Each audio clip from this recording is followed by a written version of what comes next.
Monsieur Saint-Louis, tenez, c'est pour écouter la chanson que l'on a faite sur vous. Oh, je vous en prie, je ne suis pas un saint. Enfin, pas encore en tout cas. Non, on dit de moi que je suis un homme sage, valeureux, loyal, que ma probité, mon sens de l'honneur et mon goût pour la justice n'ont d'égal que ma clémence et mon esprit chevaleresque. C'est gentil, non? Et en plus, on dit que je suis beau gosse, ce qui ne gâche rien. Aux portes de Tunis, un roi se meurt. Sous les 8 fleurs de lys, chères à son cœur. Loin, bien loin de son château à Vincennes, où il rendait justice sous le chêne. Attendez, c'est quoi cette histoire de chêne?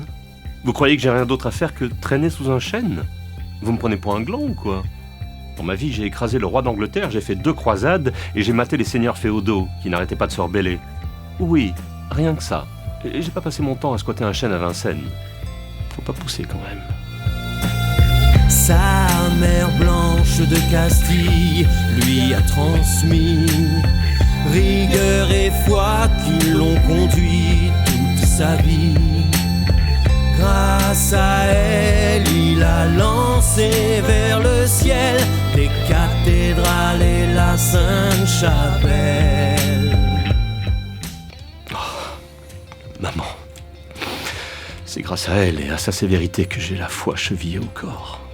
Faut dire que la religion, c'était pas vraiment un sujet de rigolade au palais. Elle disait souvent qu'elle préférerait que je meure plutôt que je commette un péché. C'est beau, l'amour d'une mère.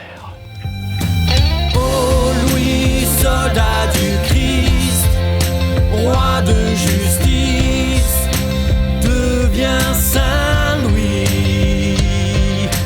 C'est vrai, je suis un roi de justice et prudent, d'où mon surnom de prud'homme.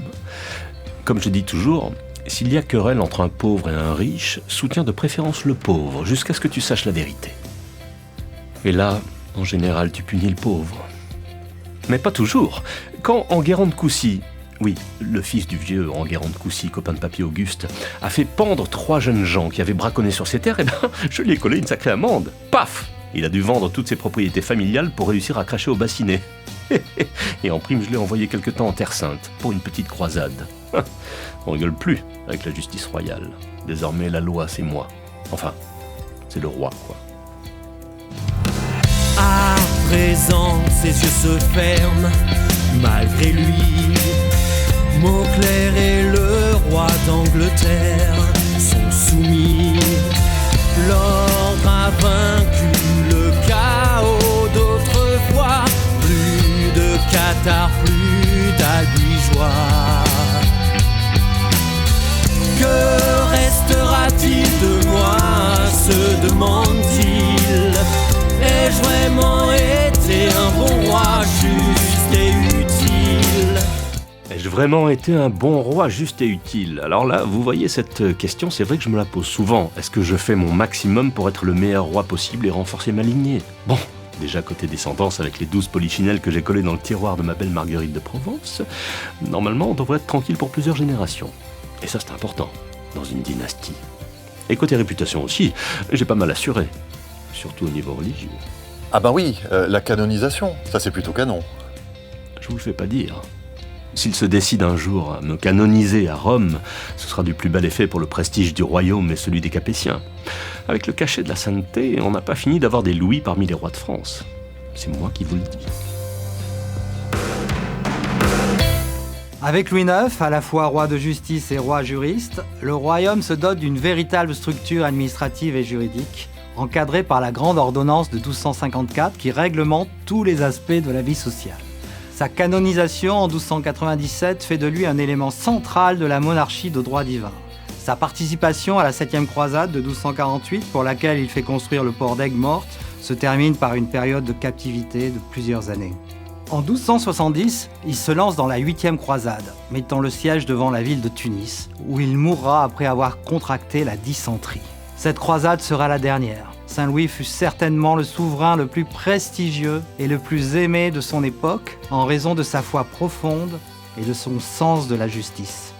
Oh Louis, soldat du Christ, roi de justice, devient Saint-Louis.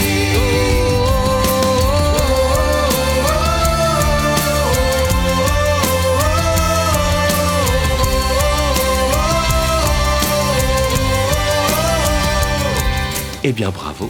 Et merci pour cette belle chanson, les enfants. C'est pas tout ça, mais faut que j'y aille. Direction Tunis. J'espère qu'on mange bien là-bas. Faites tout de même attention avec la nourriture, messire. Une tourista est vite arrivée à l'étranger. Oh, ça, m'en parlez pas.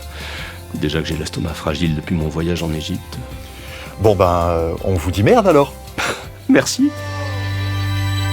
Aux portes de Tunis, un roi se meurt.